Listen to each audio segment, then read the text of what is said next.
మామ present India team inter squad practice matches ఆడుతుంది. Inter squad match అంటే India A team and Indian team కలిసి practice చేసే match. ఇవాళ రిలీజ్ అయిన రిపోర్ట్ ప్రకారం కేఎల్ రాహుల్ చాలా బాగా ఆడాడంట మామ.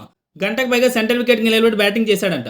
సెంటర్ వికెట్ కి నిలబడి బూమ్రా, సిరాజ్ లాంటి టాప్ బౌలర్స్ ని ఫేస్ చేశాడు. సెంటర్ వికెట్ ఆడిన తర్వాత తను స్ట్రాంగ్ గా నెట్స్ లో ప్రాక్టీస్ చేయడానికి వెళ్ళాడు. అక్కడ తను both new ball and old ball తో బ్యాటింగ్ ప్రాక్టీస్ చేశాడు. నెట్స్ లో సైడ్ ఆర్మ్ త్రోస్ కూడా బాగా ప్రాక్టీస్ చేశాడు. దాదాపు 3 hours నాన్ స్టాప్ గా ప్రాక్టీస్ చేశాడంట మామ. తను 2 days బ్యాక్ ప్రాక్టీస్ మ్యాచ్ లో ఎల్బో ఇంజరీతో రిటైర్డ్ హట్ అయి మ్యాచ్ మధ్యలో వెళ్ళిపోయాడు. నిన్న మొత్తం కంప్లీట్ రెస్ట్. ఇవాళ వచ్చి దుమ్ము దులిపేశాడు. రిపోర్ట్ ప్రకారం తన ప్రాక్టీస్ మ్యాచ్ లో తను బాగా పర్ఫామ్ చేస్తున్నాడంట. సో ఇదిలా ఉంటే నిన్న శుభ్మన్ గిల్ మ్యాచ్ లో స్లిప్ క్యాచ్ పట్టబోయి తన బొటన వేలి ఫ్రాక్చర్ చేసుకున్నాడు. డాక్టర్ స్కాన్ చేసి 2 weeks రెస్ట్ తీసుకోవాలని చెప్పారు.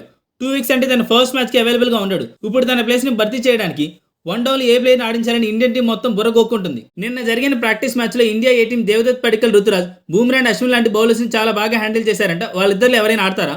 లేదా రుతురాజ్ అశ్విన్ బౌలింగ్ లో 4 6లు బాదాడంట. అండ్ బూమ్రా బౌలింగ్ లో కూడా బాగా ఆడాడు. సో కన్సిడర్ చేయొచ్చు అంటున్నారు. ఇండియాకి సాయి సుదర్శన్ ఆప్షన్ అవైలబుల్ గా ఉంది.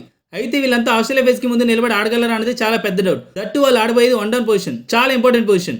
వీటన్నిటితో పాటు ఇండియన్ టీం కనిపిస్తున్న గుడ్ న్యూస్, రోహిత్ శర్మ ఆస్ట్రేలియాతో ఫస్ట్ మ్యాచ్ కి అవైలబుల్ గా ఉండే ఛాన్స్ ఉంది అంటున్నారు. ఎలాగో బాబు పుట్టేశాడుగా, ఇంకా ఇండియన్ టీం తో జాయిన్ అయిపోని మన సీనియర్ ప్లేయర్ గంగూలీ చెప్తున్నారు. తనే కాదు, తనతో పాటు షామిని కూడా ఇండియన్ స్క్వాడ్ లో జాయిన్ అవ్వమంటున్నారు. దీని గురించి అఫీషియల్ న్యూస్ అయితే లేదు. రోహిత్ శర్మ వెళ్ళేటప్పుడు షామి కూడా తనతో జాయిన్ అవుతారంట. In case Rohit Sharma first match కి అవైలబుల్ గా ఉంటే 1 down పొజిషన్ కి భయపడాల్సిన పని లేదు మామ. ఓపెనింగ్ కి రోహిత్ అండ్ జైస్వాల్, 1 down లో కేఎల్ రాహుల్, 2 down లో విరాట్ కోహ్లీ. ఇంకా మిగిలిన ప్లేసెస్ కోసం మిగిలిన వాళ్ళు. ఇంకో అప్డేట్ ఏంటంటే వన్స్ పీజీటీ మ్యాచెస్ స్టార్ట్ అయ్యాక ఇండియా 18 ప్లేయర్స్ ఇండియాకి పంపించేస్తారు. అయితే ఇంజురీస్ ఎక్కువగా అవుతున్నాయని యాజ్ ఎ బ్యాకప్ ప్లేయర్ గా దేవదత్ పడిక్కల్ని అక్కడే ఉంచుతామని ఇండియన్ టీం థింక్ చేస్తుందంట మామ. సో అది మామ మన team practice update. Coming videos లో మళ్ళీ కలుద్దాం. అంతవరకు టేక్ కేర్, బై బాయ్.